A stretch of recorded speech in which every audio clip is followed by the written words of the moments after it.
जय शिवराय मित्रांनो राज्य सरकारच्या माध्यमातून 15 जिल्ह्यात दुष्काळ जाहीर करण्यात आला होता। त्या 15 जिल्ह्यातील 40 तालुके हे दुष्काळासाठी पात्र करण्यात आले होते आणि आता त्यामधले मंडळ किती पात्र असणार आहेत, कोणते जिल्हे यामध्ये पात्र असणार आहेत या संदर्भात आपण सविस्तर अशी माहिती घेणार आहोत। हेक्टरी अनुदान आपल्याला किती मिळणार आहे, किती हेक्टरपर्यंत मिळणार आहे हे सुद्धा याच व्हिडिओच्या माध्यमातून जाणून घेणार आहोत। मित्रांनो, मी गणेश ठाकरे, कृषी सातबारा या YouTube चॅनलवरती आपलं स्वागत आहे। मित्रांनो, एकंदरीत शेती पिकाचं मोठ्या प्रमाणात नुकसान झालं होतं। राज्य सरकारच्या माध्यमातून जवळपास 3 ते 4 वर्ष झाले सलग दुष्काळ जाहीर करण्यात आला होता, परंतु याचा निधी वाटप करण्यात आला नव्हता आणि आता या शेतकऱ्यांना नुकसान भरपाईची रक्कम ही दिली जाणार आहे। जवळपास 22,34,000 शेतकऱ्यांचं मोठ्या प्रमाणात नुकसान झालं होतं आणि त्यासाठी राज्य सरकारच्या माध्यमातून 12 मार्च रोजी एक महत्त्वपूर्ण जाहीर करण्यात आलेले आहे। जवळपास 2243 कोटीची निधी सुद्धा मंजूर करण्यात आलेली आहे आणि आता शेतकऱ्यांच्या खात्यावर हे पैसे सुद्धा जमा होणार आहेत। त्यासाठी तलाठी कृषी विभागाच्या माध्यमातून डॉक्युमेंट जमा करण्याचं काम सुरू झालेले आहे। म्हणजे बँकेचं पासबुक असेल, त्यानंतर आधार कार्ड असेल, अशा प्रकारचे डॉक्युमेंट हे तलाठी आणि कृषी सहाय्यकांच्या माध्यमातून जमा करण्याचं काम सुरू झालेले आहे। बराच डाटा तलाठ्याकडे उपलब्ध आहे, परंतु काही शेतकऱ्यांच्या त्रुटी असल्या कारणाने डॉक्युमेंट जमा झाले नव्हते आणि परत एकदा डॉक्युमेंट जमा करण्याचं काम आता हे सुरू झालेले आहे। मित्रांनो, अकोला जिल्ह्यात जवळपास 48 मंडळासाठी नुकसान भरपाई दिली जाणार आहे। काही शेतकऱ्यांच्या खात्यावर पैसे सुद्धा जमा झालेले आहेत आणि आता उर्वरित शेतकऱ्यांचे सुद्धा पैसे हे जमा होणार आहेत।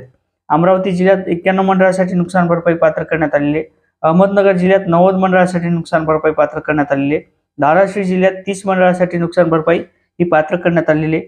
संभाजीनगर 51 मंडळासाठी नुकसान भरपाई पात्र करण्यात आलेली आहे। कोल्हापूर जिल्ह्यात 12 मंडळासाठी नुकसान भरपाईची रक्कम ही दिली जाणार आहे। चंद्रपूर जिल्ह्यात 2 मंडळासाठी नुकसान भरपाईची रक्कम ही दिली जाणार आहे। जळगाव जिल्ह्यात 68 मंडळासाठी नुकसान भरपाईची रक्कम ही दिली जाणार आहे। जालना जिल्ह्यात 17 मंडळासाठी नुकसान भरपाईची रक्कम मंजूर करण्यात आलेली आहे। धुळे जिल्ह्यात 28 मंडळासाठी नुकसान भरपाई रक्कम ही मंजूर करण्यात आलेली आहे। नंदुरबार जिल्ह्यात जवळपास 13 मंडळासाठी नुकसान भरपाईची रक्कम ही मंजूर करण्यात आलेली आहे। त्यानंतर नांदेडमध्ये 12 मंडळासाठी नुकसान भरपाई मंजूर करण्यात आलेली आहे। नागपूर 11 मंडळासाठी नुकसान भरपाई मंजूर करण्यात आलेली आहे। नाशिक 51 मंडळासाठी नुकसान भरपाई मंजूर करण्यात आली आहे। परभणी जिल्ह्यात 39 मंडळासाठी नुकसान भरपाई मंजूर करण्यात आली आहे। पुणे जिल्ह्यात जवळपास 40 मंडळासाठी नुकसान भरपाई मंजूर करण्यात आली आहे। बीड जिल्ह्यात 54 मंडळासाठी नुकसान भरपाई मंजूर करण्यात आलेली आहे। त्यानंतर बुलढाणा जिल्ह्यात 81 मंडळासाठी नुकसान भरपाई ही मंजूर करण्यात आलेली आहे। आता भंडारा जिल्ह्यात सुद्धा काही प्रमाणात शेती पिकाचं मोठ्या प्रमाणात नुकसान झालं होतं आणि यामध्ये 1 मंडळासाठीच पात्र करण्यात आलेले आहे, ते म्हणजे पिंपळगाव।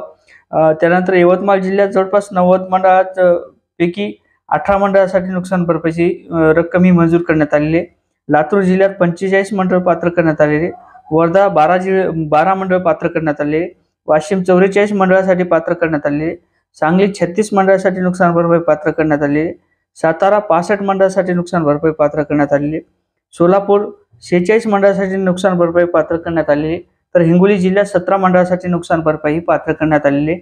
2243 कोटीची निधी शेतकऱ्यांना मिळणार आहे। जवळपास 22,34,000 शेतकऱ्यांना ही नुकसान भरपाईची रक्कम लवकरच वाटप करण्यात येणार आहे। त्यासाठी आता 12 मार्च रोजी एक महत्त्वपूर्ण जी आर काढण्यात आलेला आहे। जी आर नुसार ही रक्कम सुद्धा शासनाच्या माध्यमातून मंजूर करण्यात आलेली आहे। म्हणजे 2243 कोटीची निधी या जिल्ह्यातील शेतकऱ्यांना मंजूर करून देण्यात आलेली आहे। आता याचं वाटप हे होणार आहे। मित्रांनो, असेच अपडेट घेण्याकरता नक्की चॅनलला सबस्क्राईब करून घ्या आणि व्हिडिओ शेअर करा। जय शिवराय मित्रांनो।